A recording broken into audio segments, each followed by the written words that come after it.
Season 6 അപ്ഡേഷനിലേക്ക് എല്ലാവർക്കും സ്വാഗതം. ഇന്നത്തെ ഒരു പ്രൊമോ വന്നിരിക്കുകയാണ്. പ്രൊമോ എന്ന് പറഞ്ഞാൽ കിടുക്കാച്ചി പ്രൊമോ.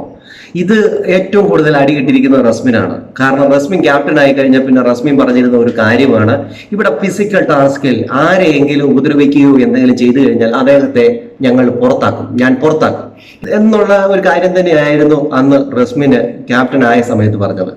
എന്നാൽ അന്നേരം തന്നെ ശ്രീതു ആയാലും പറഞ്ഞു, ഒരവസരം കൂടി കൊടുക്കാം, നമുക്കൊരു വാണിംഗ് കൊടുക്കാം, വാണിംഗ് കൊടുത്തിട്ടും അദ്ദേഹം അത് പിന്നെയും കാണിക്കുവാണെങ്കിൽ പുറത്താക്കാം എന്നുള്ള രീതിയിൽ പറഞ്ഞു. എന്നാൽ ഇത് ഉദ്ദേശിച്ചിരിക്കുന്നത് ജിൻഡോയെ കുറിച്ചാണ്. കാരണം ജിൻഡോ കഴിഞ്ഞ ഡേഞ്ചർ കോയിൻ ടാസ്കിന്റെ ഇടയിൽ ശാരീരികമായിട്ട് ഗബ്രിയെയും പിന്നെ ശരണ്യയുടെ മുട്ടി പിടിച്ചു വലിച്ചു എന്നൊക്കെ പറഞ്ഞ്, അതുപോലെ തന്നെ ഋഷിയെ ഭയങ്കരോടെ ഞെക്കി പിടിച്ചു കൊല്ലുന്ന പോലൊക്കെ ചെയ്തു എന്നൊക്കെ പറഞ്ഞുകൊണ്ട് അന്ന് എല്ലാവരും കയറി ജിൻഡോയുടെ കളിലേക്ക് കയറിയിരുന്നു. അപ്പൊ അത് തന്നെയാണ് ഇവിടെ ഈ പറയാനുള്ള ഉദ്ദേശം. കാരണം ജിൻഡോ എല്ലാവരെയും വലിയ രീതിയിൽ ഫിസിക്കലായിട്ട് ഉപദ്രവിക്കുന്നു, അതുകൊണ്ട് തന്നെ ജിൻഡോയെ പുറത്താക്കണം. അതിനൊരു കാരണമായിട്ട് തന്നെയാണ് ഇത് പറഞ്ഞിരിക്കുന്നത്. എന്നാൽ റസ്മിൻ ഈ പറഞ്ഞ കാര്യം ബിഗ് ബോസ് പൊട്ടിച്ചു കൊടുത്തിരിക്കുകയാണ്. പൊട്ടിച്ചു കൊടുത്തു എന്ന് പറഞ്ഞു കഴിഞ്ഞാൽ പുതിയൊരു ടാസ്ക്, ക്യാപ്റ്റൻസി ടാസ്കിലേക്കുള്ള മത്സരം. ഈ ഒരാഴ്ച ഏത് ടീമാണോ വിജയിക്കുന്നത് ആ ടീമിൽ നിന്ന് ഒരു വ്യക്തി ക്യാപ്റ്റൻ ആവും. ആ വ്യക്തിയായിരിക്കും പുതിയ ടീമുകളെ നിശ്ചയിക്കുന്നത്. ആ ക്യാപ്റ്റൻ ആയിരിക്കും നിശ്ചയിക്കുന്നത് പവർ ടീമിലേക്ക് ആര് പോകണം എന്നുള്ളത്. അതുകൊണ്ട് തന്നെ ഈ ഒരു ഗെയിം വളരെ ഇൻട്രസ്റ്റിംഗ് ആയിരിക്കും, വളരെ ടഫായിട്ടിരിക്കും. അതുകൊണ്ട് തന്നെ ബിഗ് ബോസ് നല്ലൊരു പണിയാണ് കൊടുത്തത്. ഇനി റസ്മിൻ ഇവിടെ എന്ത് കളിക്കുമെന്ന് നമുക്ക് നോക്കാം. ടാസ്ക് എന്തുവെന്ന് വെച്ച് കഴിഞ്ഞാൽ 4 ടീമുകളും കളിക്കണം. ടണൽ കളിക്കണം, പവർ ടീം കളിക്കണം, നെസ്റ്റ് കളിക്കണം, ഡണ്ണ് കളിക്കണം. ഇവരെല്ലാവരും കളിക്കണം. ഇവർക്കൊക്കെ ഓരോ ഡ്രസ് കോഡുകളും ഉണ്ട്. ഡെന്നിന് മഞ്ഞ, നെസ്റ്റിന് നീല, പവർ ടീമിന് പച്ച, ടണലിന് ചുവപ്പ്. ഇങ്ങനെ എല്ലാവർക്കും ഡ്രസ് കോഡുകളും ഉണ്ട്. അതിനനുസരിച്ച് ഇവർക്കൊക്കെ ഒരു പാവകളെ കൊടുത്തിട്ടുണ്ട്. അതേ കളർ കോഡിലുള്ള പാവകളും കൊടുത്തിട്ടുണ്ട്. പാവയുടെ ഈ ഭാഗത്തായിട്ട് ബലൂണും വെച്ചിട്ടുണ്ട്.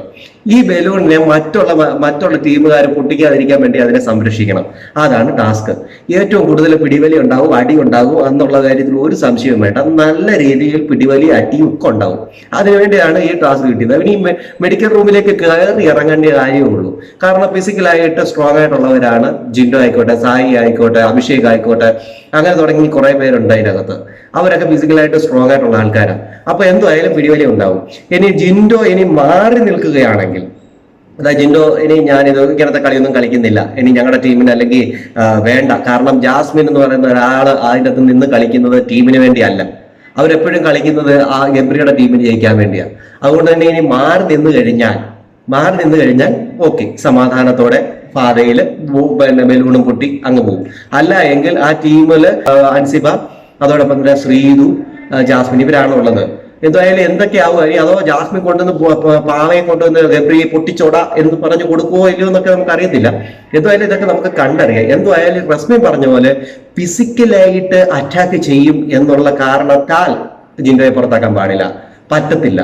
കാരണം ഇവിടെ എല്ലാവരും ഫിസിക്കലായിട്ട് അറ്റാക്ക് ചെയ്യും എന്നുള്ള കാര്യത്തിൽ ഒരു സംശയമില്ല. ഇത് നടക്കാൻ പോകുന്നത് നമുക്ക് കാത്തിരുന്ന് തന്നെ കാണാം. കൂടുതൽ അപ്ഡേഷനൊക്കെ ഈ ചാനൽ ഉണ്ടാകും. ചാനൽ സബ്സ്ക്രൈബ് ചെയ്യാൻ മറക്കല്ലേ ഗൈസ്.